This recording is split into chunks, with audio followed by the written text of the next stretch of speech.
We are in the chair and ready to get moving.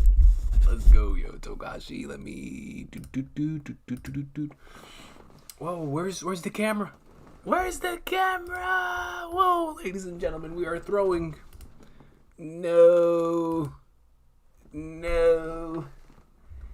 Where's the camera? Hold on. Let me see.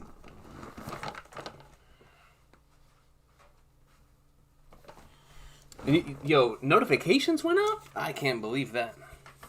That is the most shocking thing I've heard all year. Let me see. Come on.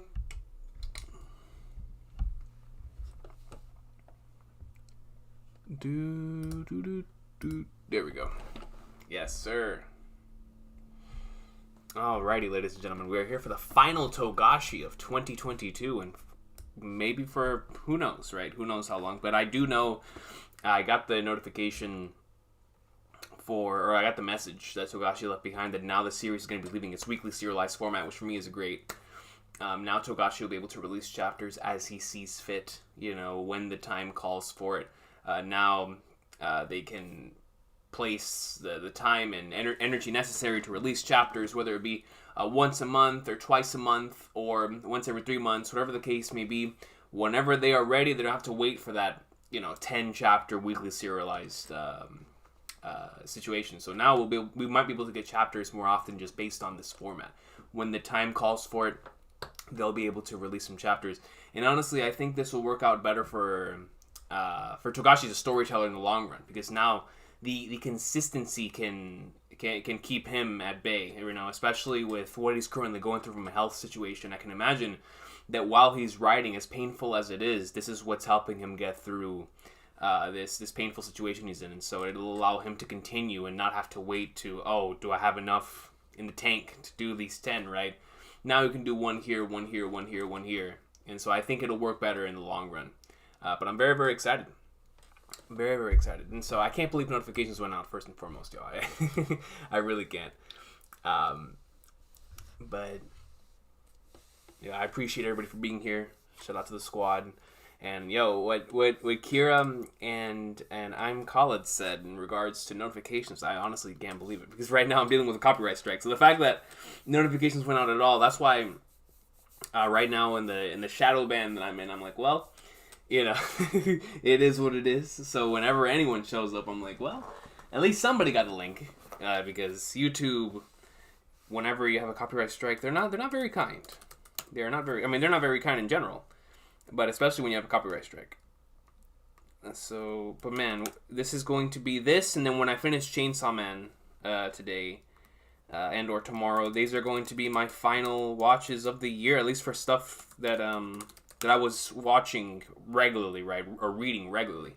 I still have a few series that I need to catch up to that I was not watching weekly due to whatever circumstance, right, before the end of the year. I'm trying to finish those, but the ones that I was consistently reading every single week, Hunter x Hunter and Chainsaw Man, are my last ones. Even though the Chainsaw Man manga came out today, which I gotta read that. I gotta read that chapter, because I'm really enjoying where we are. But for the anime, it's crazy. It's like I'm going to get a full reset. And I've been enjoying this season so much that saying goodbye to so many of these series is actually genuinely like hitting home, because it's been such a great season. But regardless, let's get right into the Hunter x Hunter greatness. Here's Shonen Jump. Hanta Toyobu, the 400th chapter, man. I remember back when chapters like 360 and 70 and all those chapters were dropping, and we were all like, what will 400 have in store for us? What will 400 have in store for us? And I'm sure coming off of the Phantom Troupe stuff, and now with the buddy cop stuff we just got out last time with Henrig and Nobunaga, 400, as we talked about last week, is more than likely going to head into Prince's stuff, Kurapika's stuff, and so if it's going to be there, then this is going to be a magnificent setup for the next batch of chapters, even though they won't necessarily be released that way. Is that Phaeton and Finks?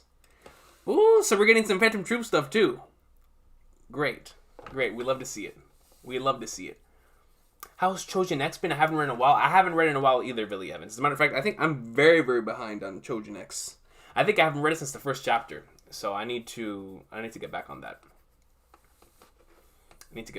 Shadow, it's time, my boy. It is time for some Hanta Toyobu. At the very least, Hunter x Hunter could be bi-monthly, but that's me being hopeful. I'd be very grateful to okay with it being yearly, though, in batch of 10s. For me, like I said before, whatever works better for Togashi in the long run, because the weekly serialization process is so difficult, especially for someone going through what he's currently going through, that whenever he's able to release a chapter, that'll be enough, right? Whenever we're able to get 401, whether he's releasing like 3 or 2 or just 1 at a time, where it's like 401 here and 2 weeks after that 402, and then maybe like a month after that 403, is whenever Togashi's ready to go up in like swimwear, he'll be ready, and with his assistants and editors as well. So we'll see what happens, but I like this move. Like I said, first and foremost for Togashi's health, because why keep him in the weekly serialized thing if it's just going to end up killing him in the process, right? Like, you don't want to do that. Especially for someone who's given so much to that magazine. You want to protect him, you want to protect his health as much as possible. And he's a human being, right? At the end of the day. And so let my boy get his rest, let him do his thing, especially since he is dealing with this major sickness he's going through. So I'm grateful that we got these chapters. Like, it's insane that even someone going through so much like that gave us these 10 chapters. Of course, thanks to the help of his assistants and his editors and whatnot, that they were able to put him in this state. Because, like we talked about throughout this entire batch, it didn't even feel like my man was gone for a long time, because it literally just got right back in the saddle and the consistency continued. But the art, man, the art was magnificent for these chapters, and so let's hop right into it. Chapter 400, Greatness. Seriously, Momame. That's facts. Chainsaw Man is my favorite ongoing shown along Dandadan. Dude, I love both of those series a lot. It's funny because Dandadan is, I believe that was the assistant, right, for Chainsaw Man. Absolutely love both. Chainsaw Man is with One Piece, the one that I definitely, without a doubt, read every single week. And now that I'm caught up on a lot of my other series, because while One Piece is on break, I managed to catch up on a lot of my other series. But Chainsaw Man was the one that I consistently read every week, up there with like my One Pieces and stuff like that. And Dandadan, I love that series, man. I really, really do. Laz got me into it earlier this year. Most certainly a series that I adore, especially from that section of the weekly binge, right, or of the weekly experience, coming out from the Jump Plus side of things. But anyways, let's get into the Hunter x Hunter chapter 400 Awesome Sauce. The chapter is titled Secrecy. So here we see Phaeton and Sphinx. And Sphinx, it 200 meters away, direction unstable. That mean above or below. That mean above or below us. Now we know either tier 2 or 4. Let's go downstairs first. We'll be able to tell if it's closer or farther as we go down. This easier if you could use your N. It would be insane to use N in this throng, both technically and strategically, especially since I'm not good at it. My N gets interrupted when someone talks or when something moves. I can't move either. Best I can do is look for something in a warehouse. Even if I could, letting all these unknowns inside is like walking through the slums naked with a shoot me sign on my back. That's a factual statement. That's a factual statement. And here we see Nobunaga. What are you guys still doing here? Same to you. I'll tell you later. Why are you back already? Is the transmitter working? Yes, we're heading back. We're heading to confirm above or below. It's been about 10 minutes since you've been gone, That's it? We think it's in tier 2. So as soon as we know for sure, we're going to use the route through Char R's hidden door, Char Aznable. We heard the story from R, and you may go. Tier 2, if Henrik comes here, tell him we went to the Char hideout. Alright. Something doesn't add up, regardless of if it's above or below. Well, if it's not like the Mafia is telling us the whole story anyway. But it doesn't sit right with me. Did you get an idea of where you were on the ship? Now, their leader made a space with Nen. We need to be on our toes. Hold on. Look. Pulls out the device. It got far. Haley hideout tier 2 now for sure. That's why it doesn't make sense. That means their boss is upper class. How are they justifying this feud? Killing rival Mafia and the leader holding up in the hideout. It's not for us to argue. Haley could be exploiting the ancient custom too. We go straight to the Char R hideout. No, we should at least take Franklin. We don't know how many Haley there are, and their abilities were more developed than we expected.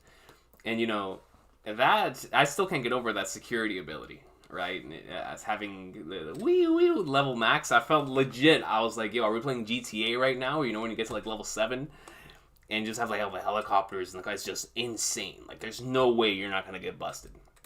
Or, in Need for Speed. That's literally what I was thinking of. I was like, man, was this man Togashi playing something? And he just got in so much, insanity that he just had all the cops on him. He was like, you know what, that would be a great idea. That'd be a great Nen ability. And I'll tell you what, it worked.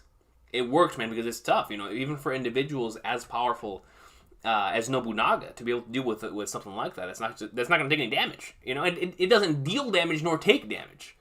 And that's a big issue, but it's going to push you out the door. And it's going to transport you out of there. It's a crazy, crazy ability. Crazy ability.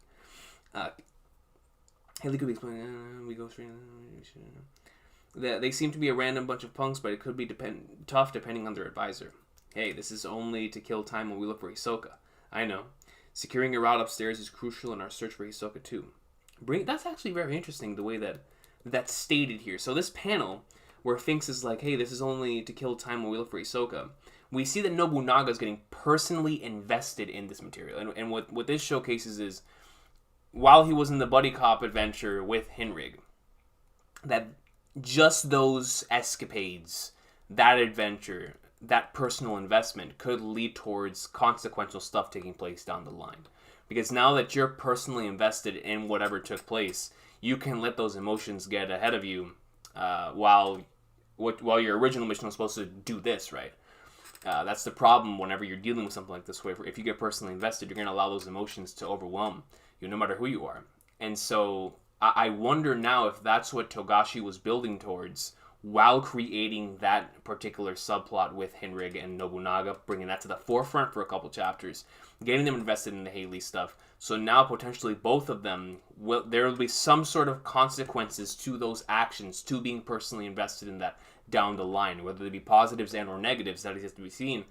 But it looks like with things staying that's going to be something to keep an eye out for down the line, is what the adventures with those two is going to lead towards down the line, right?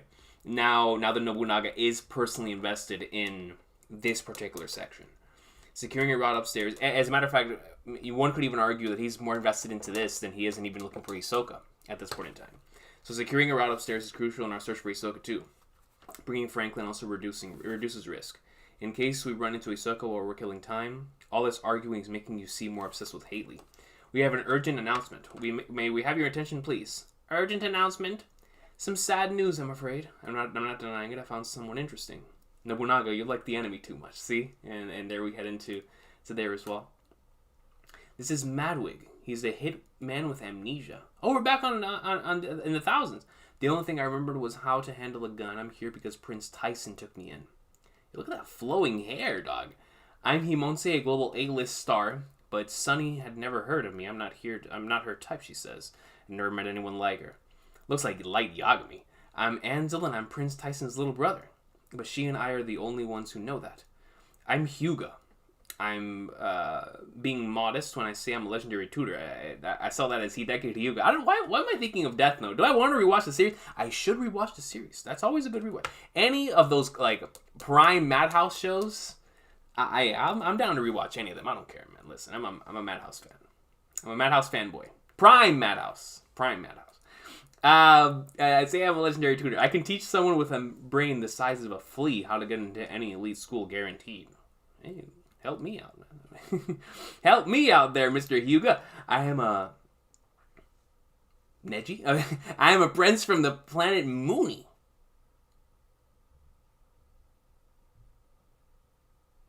I am a prince from the planet Mooney in the SR Nebula. I came to this planet to seek a bride. So first and foremost, there's three things to take note of here. Number one, Planet Mooney. I don't know if this is a troll, an acting job, or if this is legit. It's more likely just a troll or an actor. But number two, the SR Nebula. So ladies and gentlemen, we know Togashi loves playing his video games. Can you imagine this man was playing a gacha game?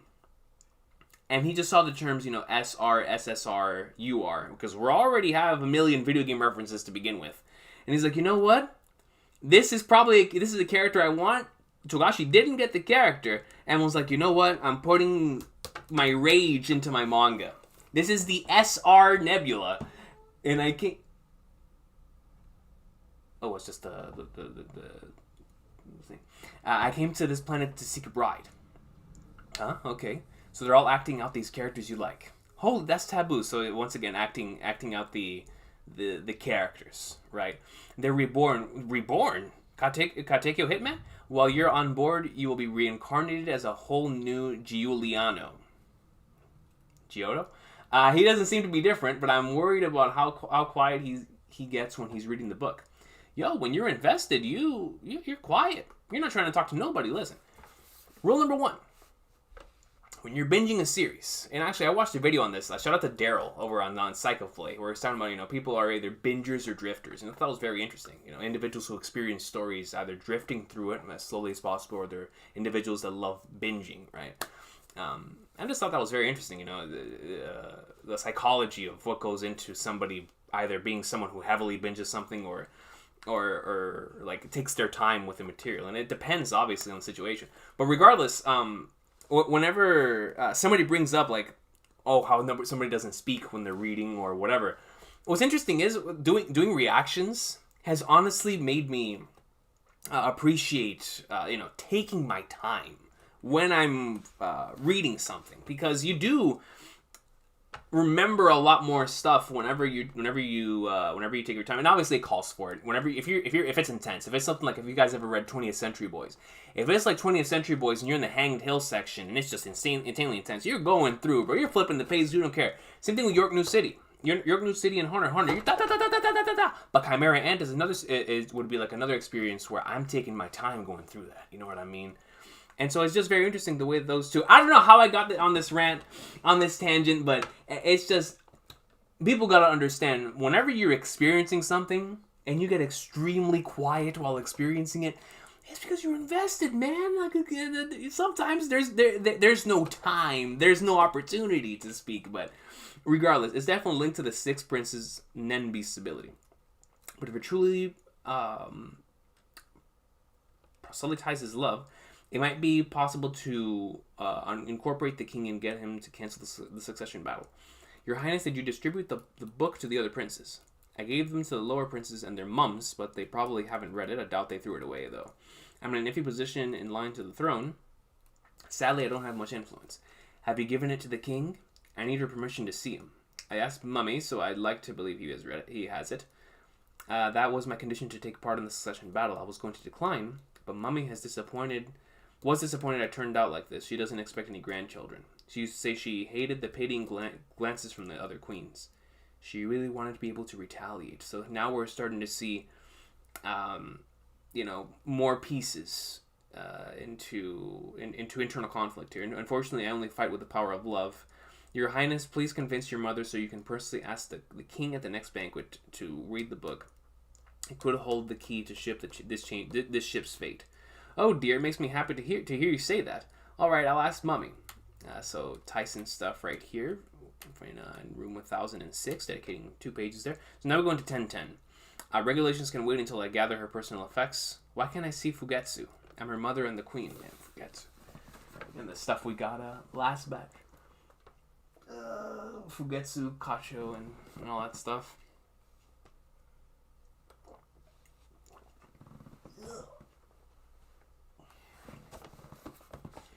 I'm worried about her. Let me see her. Until then, cordoning off the room is unacceptable. I'd rather let others think Kato's alive as long as possible. I'll talk to Fugetsu myself when the time is right. Yes, you must go through me. It hurts to have Kato drop out so early on. I hated her know-it-all attitude, but she was an important shield for her sister. I can get Fugetsu to do what I want, but she's too weak on her own. It's safest for her to be protected at the Justice Bureau for as long as possible. I think I was resurrected. Melody! Excuse me, I think I was resurrected as a guardian spirit to protect Getty. Give me a second. Okay, no, we're good. We're good. Because I'm waiting on a call. But if Getty can see me, that means I'm out of the succession battle. If I'm using Getty's aura as fuel, it's a heavy burden on her. I'm partly to blame for her collapse. If she finds out the truth, would have decreased the burden on her Nen. What have I done? It's all my fault. Melody, get over it for now. Beat yourself up when you're alone. This is what I wanted. I don't regret a thing. And this makes things simpler. We make Fugetsu the king. If we can't escape, we must fight. Everyone thinks I'm dead and gone. Later, I'll suddenly turn up alive. We'll take advantage of both these situations. So this is insane. This is insane. Just don't tell Genny that I died. In that case, you should warn her in advance that people have the mistaken impression that you died. Since you in fact exist, she'll accept that explanation. Ghosts and Nen, my brain can't keep up with this. Hey, you're gonna start having to keep up with this, because where we are in the story, post-mortem Nen is gonna be very, very key. Between the army's report and Melody's demeanor, I somehow believe it, but as if you're annoyingly calm. As Kacho said, we can't have you in this unstable mental state. A girl less than half your age is waiting for you. Don't disappoint us. Decide right now if you're going to help us, old maid. Fine, I'll do it. I love Melody's facial expression right here. Like, what a flagnard. First Melody, we have visitation requests from 5 princes. So this is very interesting what they're doing here. First Melody, we have visitation requests from 5 princes. The 3rd and 4th princes invited you to their quarters. Their personal requests to talk to you and hear you play. The 1st, 5th, and 7th princes are more explicit. They want to issue pardons and request an encore. What pardon? Keep his death a secret, I know. Now that the princes have a better understanding of Nen, that particular section, they know that Melody was involved in the escape attempt. If they find you guilty as an accomplice, you could be sentenced to death. If you don't want to be charged, they ask that you play. They want your indirect help in the assassination, so what? There'll be fewer princes. I don't know. There are still many high-ranking princes, so there are a lot of unknowns, and they're restraining themselves. If we don't get a general grasp of who's going after whom, we'd end up shooting ourselves in the foot. My ability is meant for healing. Blacking out is a side effect. Would they give up once they learn you can block it just by covering your ears? It all comes down to bargaining. I think we'll end up putting your true encore up for auction among the higher-ranking princes. Playing an assassination comes as a set. If you prioritize, that is very interesting. If you prioritize Prince Fugetsu, but the most effective would be to deceive them all, and get rid of the higher-ranking princes ourselves. Ideally, we would pour a slow-acting poison into the mouths of the princes while they're blacked out. If you're on board with the plan, I can prepare everything you need. If we fail, it'll mean your death. Why would you do this for us? I thought I explained it already. Melody, I'm in love with you. I haven't been able to sleep at night. I keep thinking back to your performance, and I enjoy that. I'd never felt such throbbing of my heart. I don't know what to do about myself. So what we're seeing here is the enchantment by performance. I think this is actually if Togashi's being serious with what he's doing here, I believe that is the proper term, where you see someone performing and that performance just resonates with you to the point to where your appreciation goes beyond the level of the art, and it goes into the person who is performing that art, right? So yeah, it was producing that original sound. You want to get closer to them. You want to understand them and stuff. So that is very, very interesting, because this actually connects a little bit to the Phantom Troupe flashback, right? And how they came to understand each other through their own performance arts, to reach each other's hearts, to reach the hearts of the audience, and get extremely close. So if this is where Togashi is going with in regards to a love story of someone who fell in love with someone else based on their performance, I think that's very interesting. And I wonder where Togashi's mind. I know these chapters were written back in 2018, but I wonder what it is that led him to this decision to do this, because I think that's super, super cool. I really do. Because obviously Melody is someone that's been with us for a very long time, and we understand what she's capable of and as a character. But that chapter was so beautiful, and especially in the way that it resonated with so many different individuals on the boat, even people who weren't even there. It even messed with Terra's sandwich, right? So it's like that type of performance will definitely elicit a lot of emotion out of you. But for someone to go in and fall in love based on that, it's like, yeah, you can most certainly see that happening. That's really cool. I like it because, once again, it's thematically relevant to everything else that's been happening in this batch of chapters. With the heart rhythm as precise as an atomic clock? Yeah, right. So, of course, Melody is reading the heart rate here. And it's like, it's capping. Straight cap. People assume I'm a workaholic, but I think my desire for love is more intense than anyone else. Is this a trap? But he brought up the assassination himself. He must have been sent by a prince. It's only natural for me to prioritize the one I love. What I don't get is that he could easily get rid of us inside the Justice Bureau. Why would he be so roundabout? He's definitely a manipulator pretending not to know Nen. Alright, we're in. He's manipulating himself as a non-Nen user trying to use us for a hidden purpose. Alright, I'll get the supplies you use the visitations and make it so that as many princes as possible attend the next banquet. Simultaneously, assassinating the higher-ranking princes might be a real goal, so the one behind this is a prince who didn't apply for visitation. That is also interesting. Because then you also got to think about it in that way as well. I say, okay, if it could very well be one of the ones that you have to assassinate, but it could also, as the analysis goes, it's like then the one behind this could be someone who didn't apply for it. Me, if I was in that situation, I would actually be one of the ones that like was getting assassinated, right? Because that would be like the easiest way out of a situation like that. I'll do my part. We need Getty's help. I'll explain to her that they think I'm dead. But then again, well, regardless, that they think I'm dead, and make her understand that we have to get rid of the top 4 princes. All right, go. I mean, it better not be the top 4, like the legitimate top 4. Who, bro? Listen, who is out here that genuinely wants to mess with? I'm talking about people who are just, Nen users, but they're as I like to call it, their Conqueror's hockey level isn't on this. Bro, Benjamin? Terror sandwich?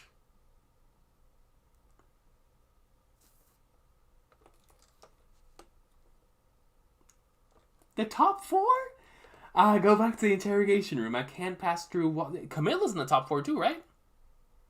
Brother, you better come packing some heat. Go back to the interrogation room. I can't pass through walls, so I'll use the door. Shouldn't you interrogate me? I'm worried about your sister. Everyone would believe you remain silent. That's amazing every time. Thanks for waiting. So the door opens. The VIP witness protection area is safest on the ship. Not even the first prince could try hiding anything here. Mr. Steiner, a moment. Sir, if the first prince's... Oh, here we go. Benjamin. If the first prince's men or the royal army come here, press the button. I can only ask you as an outsider. The Justice Bureau is the most neutral institution here. But once special martial law is declared, it will instantly turn into a dictator's base. The military temporarily takes control of the powers of government in the case of natural emergency. The worst case scenario is to transfer power right after a whole mass of Royal Army soldiers is sent inside the Justice Bureau. Once that's done, those deemed as insurgents will be charged and executed in a span of 10 minutes. This is the last check against the army going rogue. I don't know the details of the succession battle, but is it really that dire? We don't know. That's why we must be prepared. You're one of the few witnesses on board guaranteed to return alive. Your safety will be assured no matter what. That only makes it sound like I'm marked for death, but if I die, it means something happened that can't be in the official record. Sir. So here we go, I'm back. Getty? We're major witnesses, so we can't leave the room. Did she use her ability to go somewhere, but where? Bet I knew it. Did something happen? And here we get to see, it looks like a heart-shaped tablet. I was about to say, is this the coin? Without me, it's a one-way path whose entrance disappears once you pass through the exit. Is she inside the tunnel right now? Is she hiding because she was attacked? Is Kaiser the Justice Bureau our enemy? So here we go. Comes right back out. Thank goodness. Are you okay? What happened? Caddy, listen. It's amazing. A breakthrough. With magic, you know how I could only use it once a day? I can use it many times now. And guess what? The return door appears even when I'm by myself. I can only go back to the original location, but now I can explore even when you're resting. Getty, you look really tired. For real, look at the bags. I'm fine, great even. That's not all. I get so happy and full of energy every time I use my magic. I can scout all these places now. We'll use our magic, keep improving, and escape together. What's going on? Is this really an ability that grows the more you use it? But you look really pale. Take it easy, okay? I have known all along that you've been protecting me. Now it's my turn. I'll do anything. I want to do this. Getty. Alright, but let's get some rest. I'm fine. I want to rest. Let's just get to bed so we can keep going later, okay? She was out cold. She didn't simply go to sleep. She passed out. That's not normal. But I can't figure out why. I'd like to see for myself, but I'm a material witness, so I'm not supposed to be in contact with you two. It'll be especially hard to get to Fugetsu. Let's have Kaiser adjust my meeting times with the princes with her interview. Make it so that we pass each other in the halls.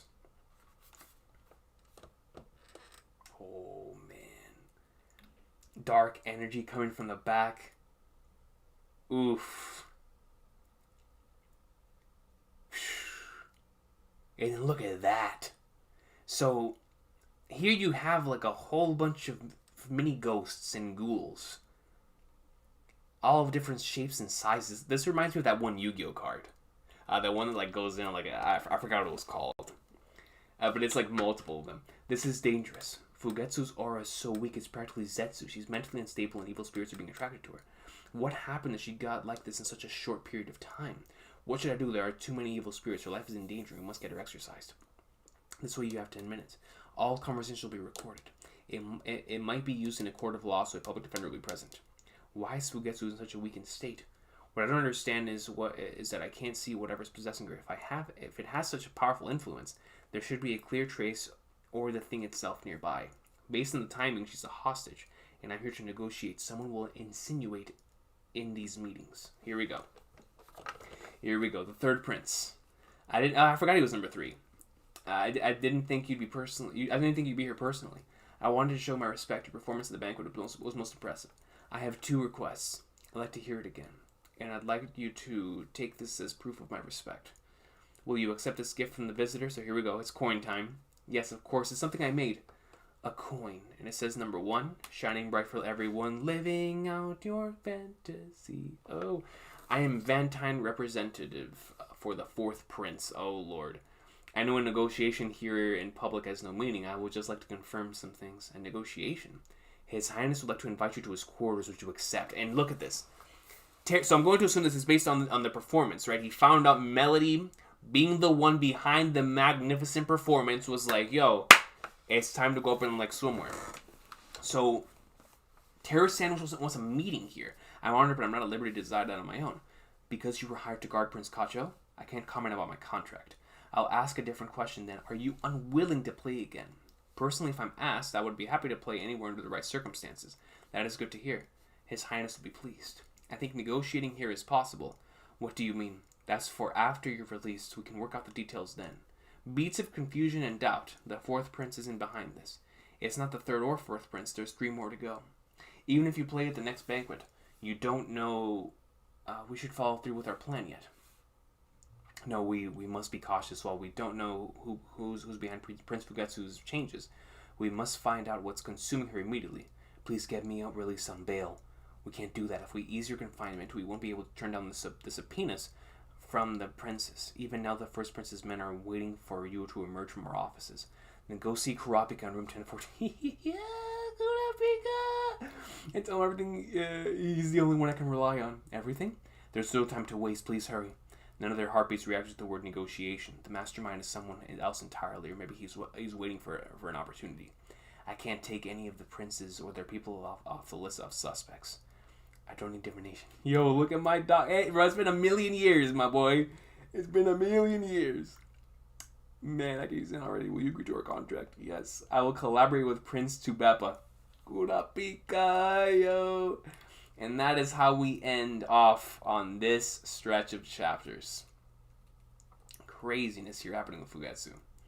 So now we're transitioning over back with the princes. As more insanity continues to ensue. I was not expecting such a melody-heavy chapter. That is really cool. And I'm very much looking forward to seeing if, in fact, that melody terror sandwich situation actually ends up happening. Especially if Kurapika is able to get involved there in some way, shape, or form. Man, solid chapter. Solid chapter for us to end the bash on. I honestly thought this chapter was going to be more of a, like, I always call it like an Oda type of setup chapter in regards to, showcasing multiple different POVs. This one really only stayed on just, like, well, what is it, like 3 POVs? So, definitely not what I was expecting, but in a good way. In a good way. And now we're going to be switching over to Kurapika, so next batch of chapters, it's Kurapika time. And it'll be good to be back in his perspective and see it through his eyes once more, especially considering where we currently are. And as more information starts to be released, right, Phantom Troupe stuff, and stuff with the underground, he's most certainly going to be involved, so it's going to be very intense. But we continue with the setup, man.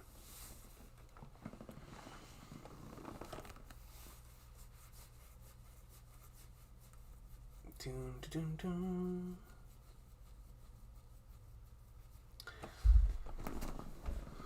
Togashi is twisting the knife with a twin subplot. Facts.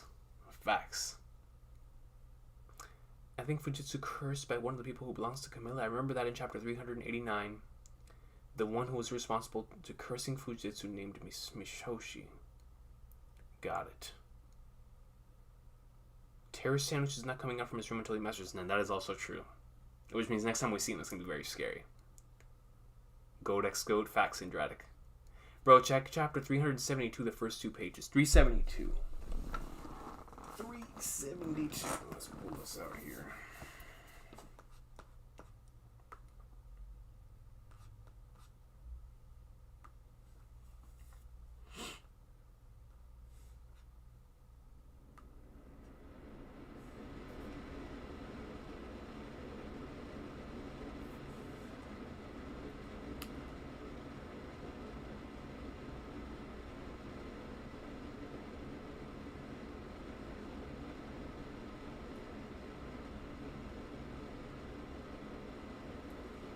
Oh, so you think the individual here...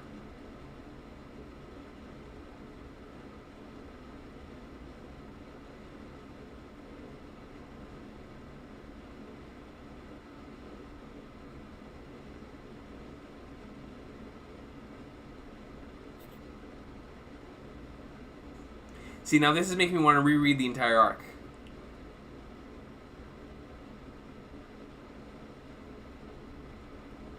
I completely forgot about this. He's talking about the guard in the last panel, chapter 400. Very well could be. Very well could be the case. One more secret Nen user. Hiding it well, 400 must be the assassin. Interesting. Interesting stuff. Yo, shout out to Shadow, sharing his chapter thread, man. Looking forward to reading it, Shadow. Like you said, there was definitely a really heavy one this week. Emperor Time says, Tubepa's Nen Beast is going to play a big role in possible assassination since he can create poison, if I remember correctly. I believe that is correct.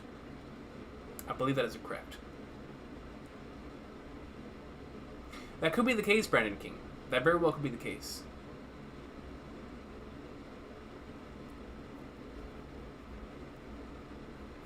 Definitely Hopium Syndratic, but hey, I'm down for that. And we know that he had up to, I believe, chapter 430, 420 written out, so most certainly they have plans in the works, right? They have plans in the works to release the manga content. Now, anime, that remains to be seen, right?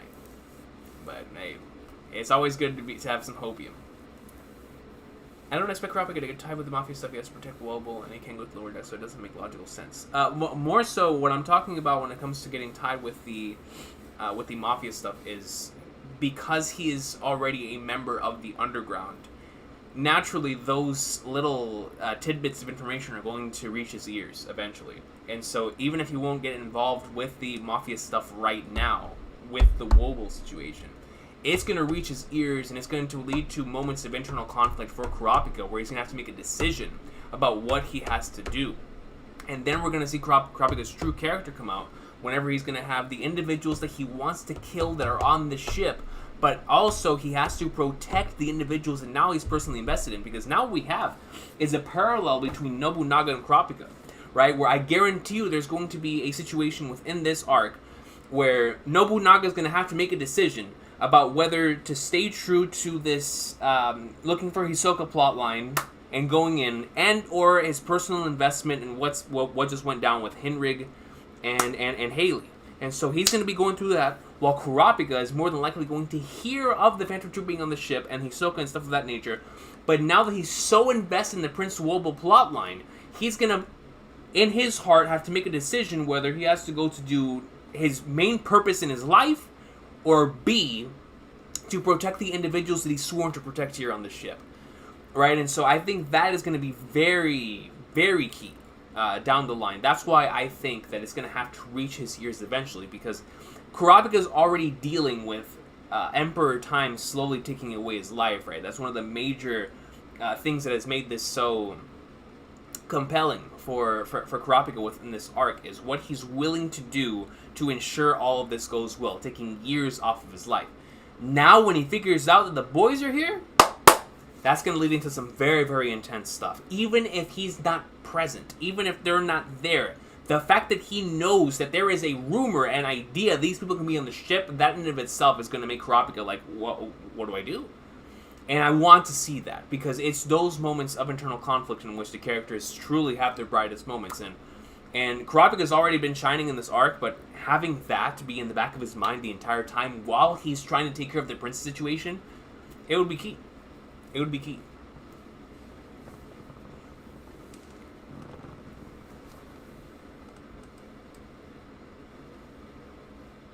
Facts, I love Cody. Facts, yo. Yeah, extra users. So, extra users, I think they said they are going to change the manga schedule.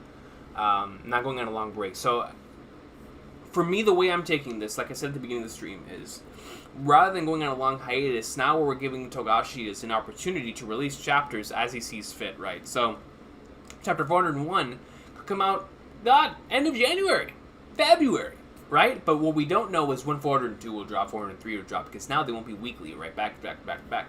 Now it's going to be, I guarantee, like, 401 1 month, 402 maybe 2 weeks from then, 403 maybe 2 months from then. That is going to be the process from here on out. Could give us more chapters, could give us less chapters. Regardless, like I said, as long as Togashi's prioritizing his health and WSJ understands that, the fact that they came to that agreement is what I like about this, right? So, even though having the volume batch makes it good for reading and having understanding, right, of the material before you, especially with the series as complex, in terms of the amount of different subplots that you have to keep track of in Hunter x Hunter. It's always good to read them in batches, because normally Togashi, the way he's been doing things is every 7, 8, 9 chapters or so, he remains in the same area of point of views, where it's the same type of story being told, so you can keep track of it. And then at the start of the next volume, he'll switch POVs again, right? And I'll give you the opportunity to have a restart. And people who are reading Hunter x Hunter for the first time in a while, they'll start from this POV. It's like starting a brand new story all over again. And you go through that until it hits a certain point, and you switch to the other POV. That's been the strong part about Hunter x Hunter being released in batches. Now that it's going to be released in this new type of format, I look forward to seeing how Togashi's storytelling adapts to that. Because it's going to be difficult, right, for the readers, right? For the hardcore, it's not. But for a casual reader who doesn't really keep track of, because if it's difficult for someone who does not read or like reread Hunter x Hunter, imagine what it would be for a casual who doesn't. They just want to see like cool stuff happening, right? That's the difference. That's the difference. And so that is going to be the one thing when it comes to Togashi going to this releasing chapters every once in a while, that it could end up for like the casual reader base. Not necessarily I'm saying it's going to turn them off, but it's going to require more effort on their part to remember certain things. Because let's just say someone who, like I said, has never reread Hunter x Hunter once, they're going to have the like 401 coming out here, 402 here. They're not going to remember where they left off. That's the advantage in releasing stuff in 10 chapters at a time, because they're all like different stories each time. So, but Togashi obviously is going for something much more grand.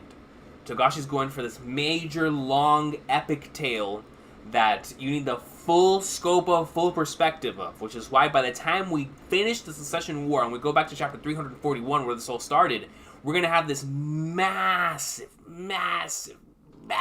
thing where we can go back and reread it and be like, man, right? You know what I mean? And so if I already feel that way in chapter 400, I can't imagine I'm going to feel at the end of this arc.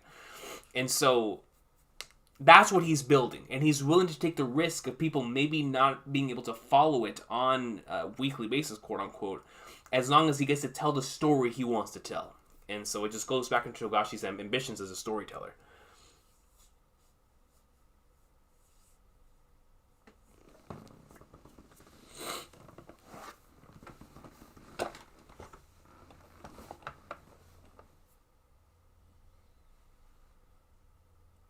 Jump will not let go of Hunter x Hunter prints money? Absolutely. Anything that prints money, they should keep in the magazine, which is why I don't understand. That reasoning right there, this is me, is why I will never understand why certain series got rushed out the door. And in a lot of those cases, it was the fault of the mangakas, right? Of not properly pacing the end of their stories to the point to where it felt like everything was being rushed at the end, right? A lot of the times it was their fault. But even with that being the case, I'll never understand why when something is printing money, you're trying to rush them out the door. And so the Hunter x Hunter thing, like what they're doing right now with Hunter x Hunter and Chainsaw Man is brilliant. Let them release chapters when they're ready. When they're ready to get them off. Because people are going to be there. The solid fan base for those series are going to be there, man. They're always going to be there. Sure, people will come and go, but the series are so great that individuals who have the patience to wait for them, they are going to be here for it, man. No matter what. A Prince de Moolah. The whole publication dates and format will be announced later. Bit makes me so optimistic, actually. That's very different from the usual indefinite hiatus. They have a plan this time. Exactly, Shadow. Same here. And that's why I love this more than, oh, we'll get a chapter whenever, right? Like, that's what I really, really enjoy about this announcement. Obviously, Togashi's health being number one, but number two is that there's a plan put into place here. Did you see the Hunter x Hunter volume trailer? I saw a little bit of a sneak peek of it. Because I never know what's in them. I was like, maybe they have something from the chapter. I don't want to get spoiled. So I didn't watch it, but I saw like a little piece of it. So I should definitely watch it for sure. Yo, yeah, definitely leave a link. Leave a link, no doubt.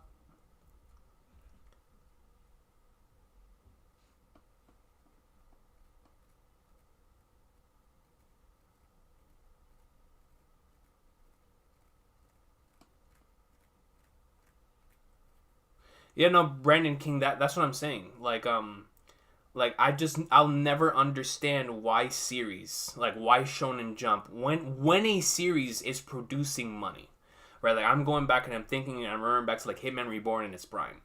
Hitman Reborn in its prime was producing the bank, all right? If Gintama was producing the bank, all right? Like you said, Toriko producing the bank. And I know that they weren't producing Naruto One Piece bank, but they were producing bank. They were at the very least bringing sales into the office. You know what I mean? So it's like, if these things are bringing out the money, I understand you want new blood in the office, but why do you have to rush these things out the door? Why do they have to be rushed out the door? And it's frustrating. It's frustrating as a fan, especially of those series. Of stuff like Toriko and Reborn, which I know had so much potential. It's like, why rush them out the door? That's why I love what Sorachi did. Sorachi from Gintama. Sorachi from Gintama said, if you're rushing me out the door, I'm going to troll the 5-chapter span you've given me. Because every single mangaka, when the series is about to end, they have to give like that 5-chapter date. I'm like, okay, the series is going to end in 5 chapters. Sorachi gave him the 5-chapter date, and he made those 5 chapters the biggest troll chapters in the entire series. I'm not even joking. I'm not even joking. From like chapter 590 or 692 to 697 was straight trolling Gintama. Then he took the greatness of the actual final stretch of the series, took it to another magazine, finished the story on his own terms, releasing it when he wanted to, how he wanted to, 60-page chapters, 70-page chapters, 50-page chapters, and the chapters are so goated, it came out as a movie.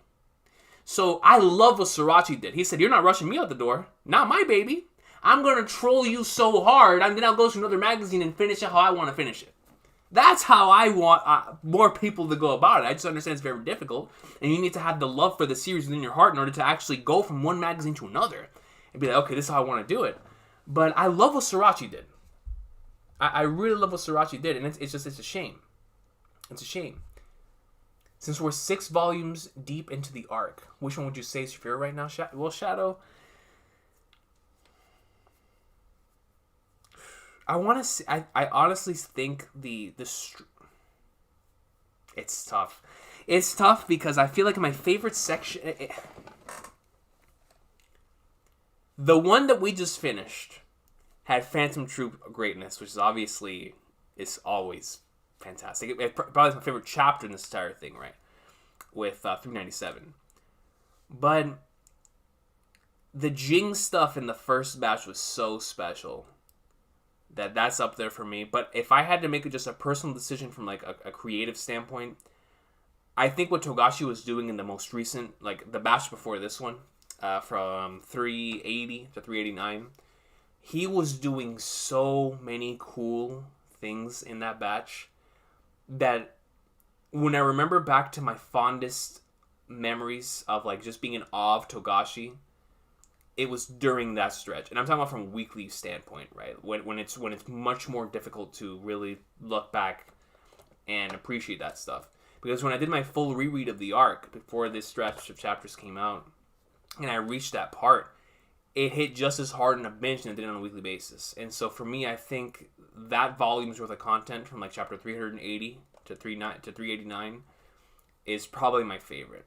I loved what he did top to bottom with like the Fugetsu Kacho stuff, the changing perspectives with Terrace Sandwich, telling the same story through multiple different eyes, leaving us in the mystery of wanting to figure out exactly what's actually going on here.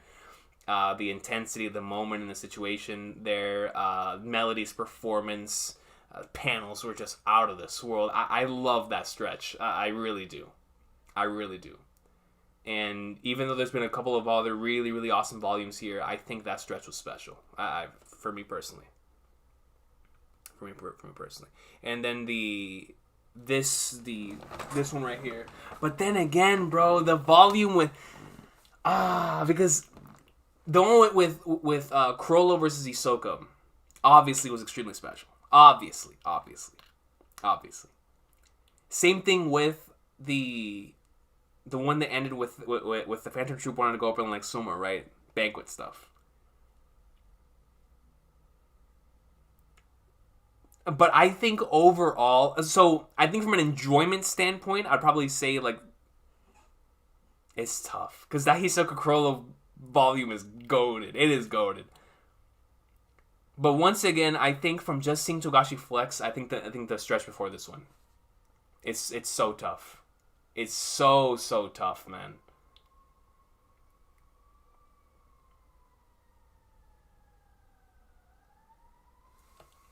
Man, now that you bring that up, like, they're really, really strong volumes in this arc. Really strong volumes.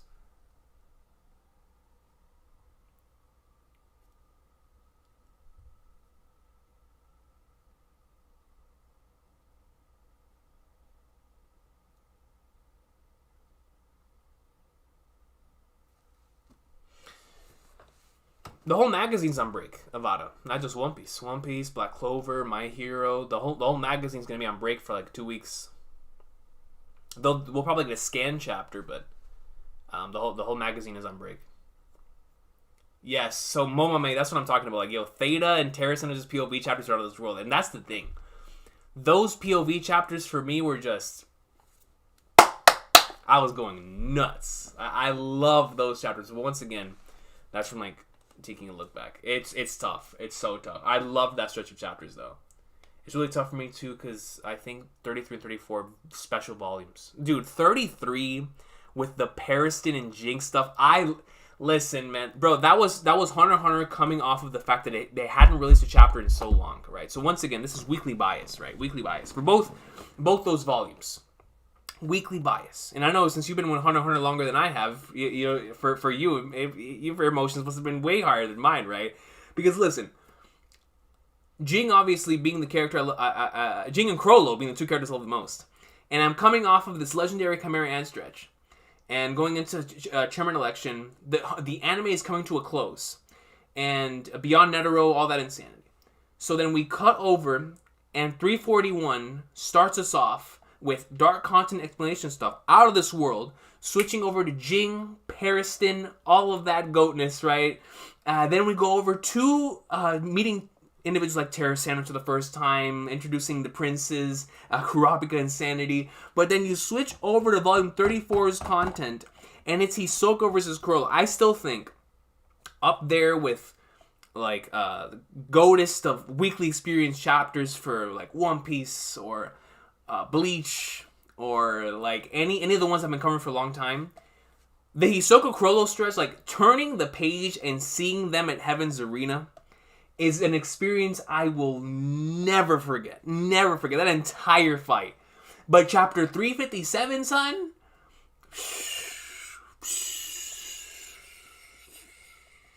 that's one of those, man. That's one of those, bro. Like, Yeah, no. But special stuff. Special stuff. Like you said, special stuff.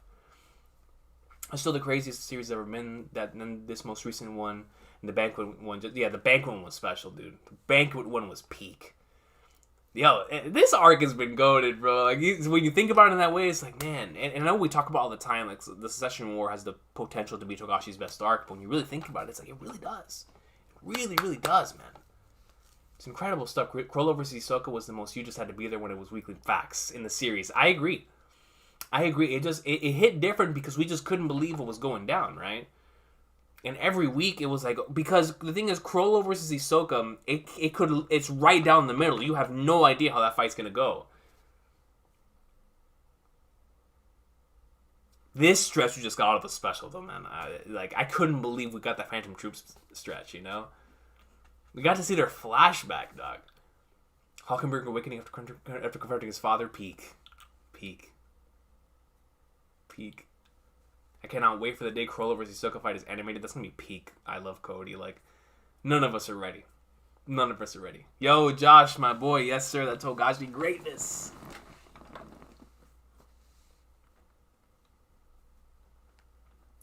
Just wanted to stop by and say I'm reading Kingdom and Mobu just... Yo! That Kingdom Coalition arc greatness, man. We love to see it, Derek Caribbean. We love to see it. Jing versus Paris is going to be special in the next arc. I need Jing and Paris in character dynamics more than anything else, you know? That's that allows me to live. Is Jing and Paris in dynamics, so please. Until the completion of the manga was the best thing I read all year. Facts, main D Moon. It's like Shadow said earlier, there's a plan put into place for Hunter x Hunter to be finished. Man. And that makes me so happy. I marked out hard the moment when I flipped the page and he Hisoka vs. Crollo. Golem something, it was special. It was truly special. Chapter 341 was literally my most anticipated manga chapter of all time. But then we had absolutely no idea what direction the story was going in. Facts! So everything was on the table. Legit, Shadow. Legit. That's why I miss, at the very least, like those videos from the old channel. Because like there's certain videos from the old channel you can just never get back. It's like that, like the Kaido chapter, the Gear 4 chapter. It's like there's certain Gintama Shogun assassination stuff, right? Like you just can't get that stuff back. And one of those is those. Like I'll never forget reading chapter 341. What came on here onto the channel, just going crazy in the community. Like I watched every single review those chapters. Like I remember back in, if you guys remember my boy Starkweather, McWhirlpool Inc. He was always my Hunter x Hunter guy. Like we always talked so much about the series and I remember when those chapters were dropping, I couldn't stop, bro. Like that was just such a goated time to be a fan of Hunter x Hunter because we were coming off the anime high. The series had finally come back after so long. And it was going into brand new material. We had no idea where we were going to be going. And personally, even though I watched Chimera and Weekly, I read, not weekly, but in binge, the chairman election stuff. So I was ready for manga content, man. And so when that stuff came out, it was like you said, that was a brand new world. We had no idea what was coming. And then the Beyond Netero introduction, it's like, bro, we just want to see Peak. Great stuff, man.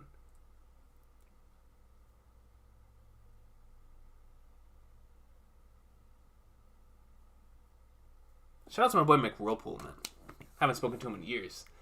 Have you seen some of those Succession War fan-made videos? Absolutely, this is me. You already know. I still remember how hyped you were for Hisoka versus Crollo. Oh, nah, bro. Horace. It was crazy. Especially yours in Cole's video. Cole must have been going crazy. I don't remember his reaction. I probably did watch. I just don't remember. But no, those chapters were special, man. They were special. Kingdom is so good right now. I can't wait to catch back up, bro. Now that all my series have come to an end, like literally the only series still here that I was covering weekly is One Piece, and that's on break. So I'm gonna try to take this opportunity to catch up on some other stuff if I get the chance, because Chihaya Furu's top priority, right, for my next thing. Definitely Chihaya Furu, and then Kingdom right after that. 'Cause Kingdom I'm really close. I'm like 40 chapters behind, which isn't that bad, but I miss it. I miss it a lot. Kingdom's always like the one where I know when I get back to it, it's gonna be peak, because I love that series so much.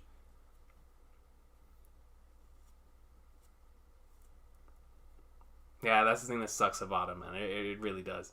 Do you back up your videos now? Syndratic, unfortunately, I don't have a drive. So I have some of them on here. But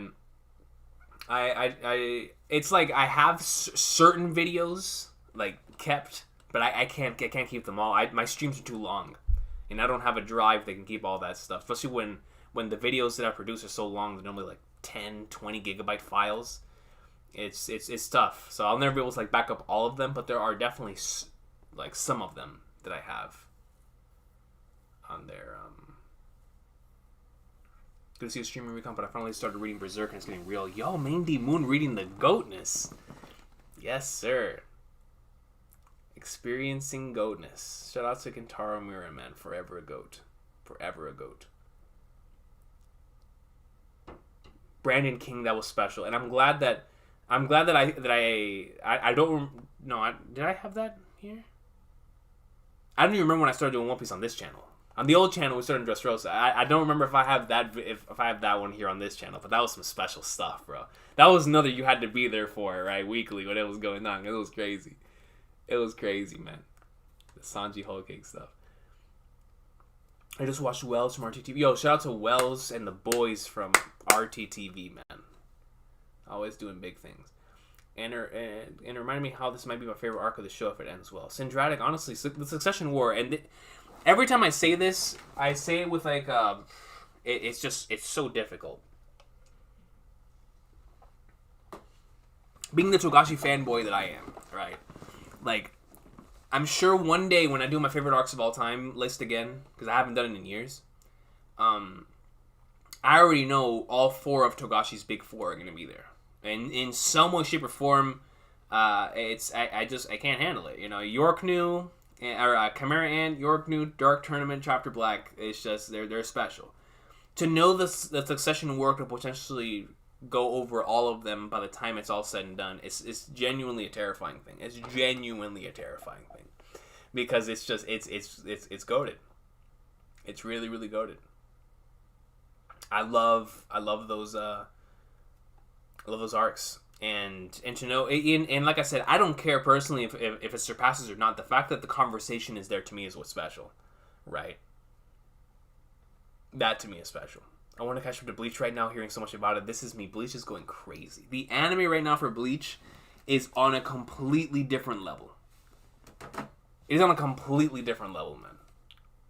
Bleach is peak right now. McRopool Inc. I miss him. Me too, Shadow, bro. He was like the Hunter x Hunter guy, right? Like especially back in that time, since I was like we've talked about this before. Hunter x Hunter was the first series that I added on to like the rotation, right? So I was doing big 3 stuff, and then someone got me into Hunter x Hunter, and I remember just after I caught up, especially in the manga, the only dude who was doing manga content at the time, next to Cole, was McRopool, and he was going in depth. And I remember he would do like in depth character analysis videos, and I was like, and at the time, I really, really was into that stuff. So I would always watch it. I miss him. I miss Starkweather, man. I hope everything's good with him. I really, really miss my boy. Absolute greatness, man.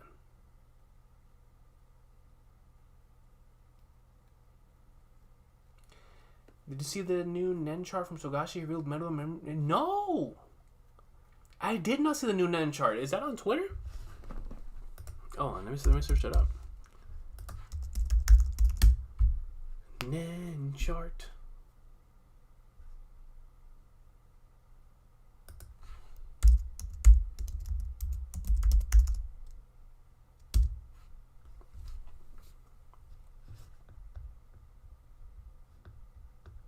No, I don't see anything here.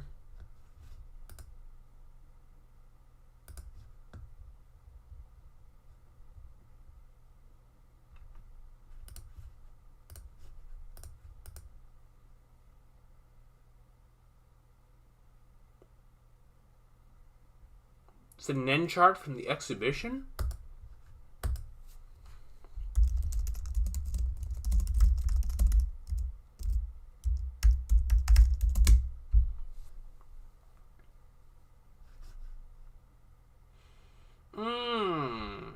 So I see the preview thing that I saw last time for volume 37 that I'd never finished it. So I see that right here.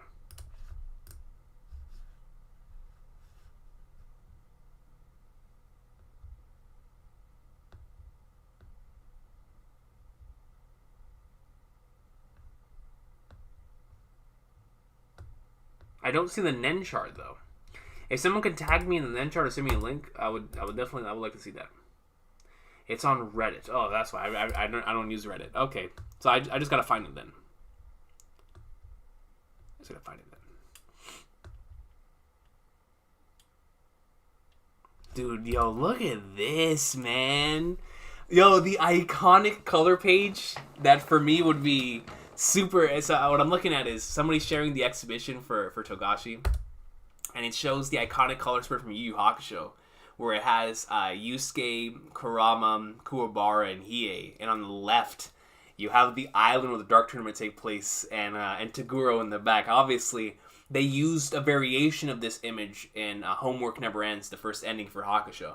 And that ending is so, at least for me, it is so nostalgic, and especially my upbringing. So seeing this color spread just reminds me how incredible that adaptation is, because they really made it into their own. And every time I see this color spread, I always think of Homework Never Ends. Man. Yeah, they had a lot of stuff this exhibition, dude. I never really saw it until, looking for this Nen chart. They got a lot of stuff here. Dude, if I ever, walked into a museum and I saw what I'm looking at right now, which is a Soko versus Chrollo on the walls, or Yusuke versus Toguro, oh, man, dude, I'm marking out, son. I'm marking out. That is awesome. That is awesome.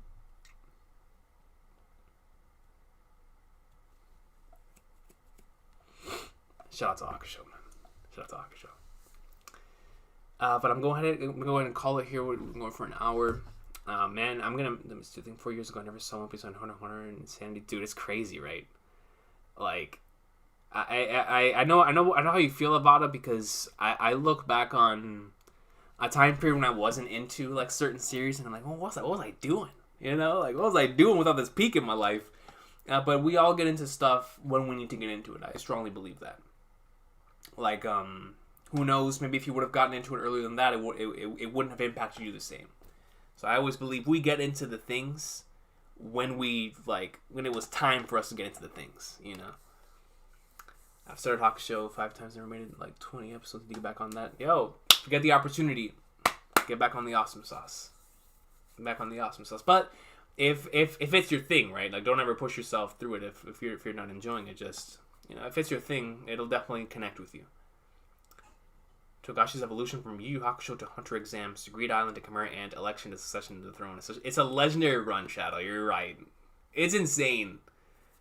It's insane. And I always like looking at individuals, and not just within anime and manga, right? Just in general.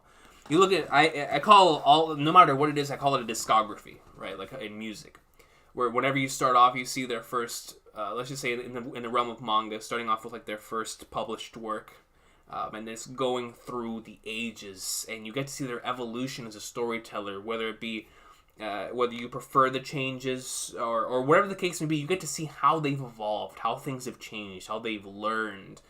I love that a lot. And seeing the journey of artists in any field. But in Togashi's case, it's really cool also throwing Level E in there.